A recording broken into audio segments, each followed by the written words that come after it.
Hi, I'm Ali, and in this video we're going to talk about ripping out stitches when you sew a mistake.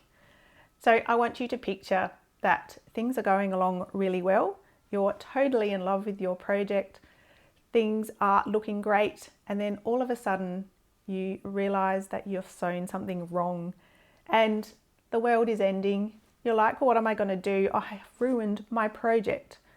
But I want to reassure you that when you sew something wrong, this is not final. Those stitches can be removed very quickly and easily. So I want to reassure you that making mistakes is part of learning to sew. This is going to be a normal part of the process. Some days you're going to have really good, happy sewing times, and other days you're going to be a bit frustrated where you're going to make a lot more mistakes. But I really want you to know that when you sew a line of stitching, if it's wrong, it's not final. You can undo it. And I'm going to be showing you how you can quickly and efficiently undo something you've sewn wrong so that you can move on very quickly to the next part of construction. So I've got this little tool here called a quick unpick or a seam ripper. And this is just a little hook that's got a little blade on it. And on one side, it's probably got a little red ball. So the way that this is being designed is to quickly and efficiently rip right up a row of stitching all in one go so that those seams will then come apart and those two pieces of fabric can be re-sewn. So there's a couple of different ways that you can seam rip. In fact, there's more than a couple, but we're just going to run through two of them today. So this first method is how this seam ripper was actually designed to use. And this is where you're going to place this little red ball underneath the fabric with the hook part sitting on top. And then you're just going to push down the whole length of that fabric and rip those two pieces of fabric apart. Now, I would call this a bit more of an advanced technique when it comes to seam ripping, because you do need a very sharp seam ripper to do this. It's also very easy to catch the edge of your fabric and rip a hole in it if you haven't quite got everything aligned properly. And also the downside to doing it this quickly is that you're going to have many little ends of thread all sticking out of that seam, and you have to remove every single one of those little pieces, because if you re-sew your seam and you've got any little loose ends still in there, they get all tangled up in your new stitching and they're very hard to remove again afterwards. So I'm going to show you my favourite way of seam ripping that is still very quick and is much safer and less risky for ruining your work when you're getting started. So I want you to grab your scrap piece of fabric and we're going to look at some of these stitches that you've already sewn on here. So the way I use my seam ripper is I come in, I will hold the hook of this seam ripper flat against the edge of the fabric. So I'm sliding it across this fabric here. And then I'm going to come in sideways between two stitches.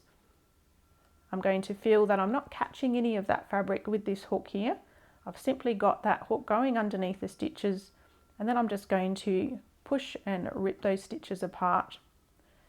So then I'm going to count a few stitches down, about 3 or 4 stitches, and I'm going to do that again. I'm going to slide the hook underneath that stitch and just push until I can feel that rip apart. So then I'm going to count every 3 or 4 stitches down that row and nick those stitches so that I've undone all the stitches on either the needle or the bobbin side. It doesn't matter which side you pick.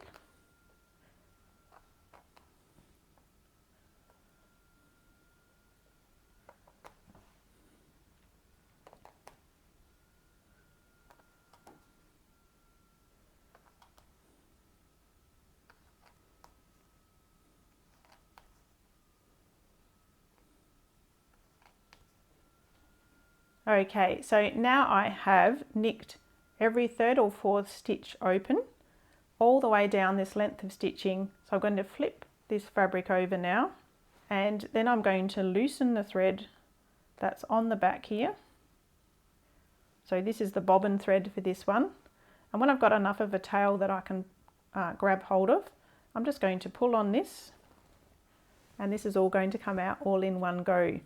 So then I do have some loose ends here from my needle thread that I've unpicked here, but this is going to be far less than I had if I just ripped all the way down the middle of the thread and broke all of those stitches on both sides.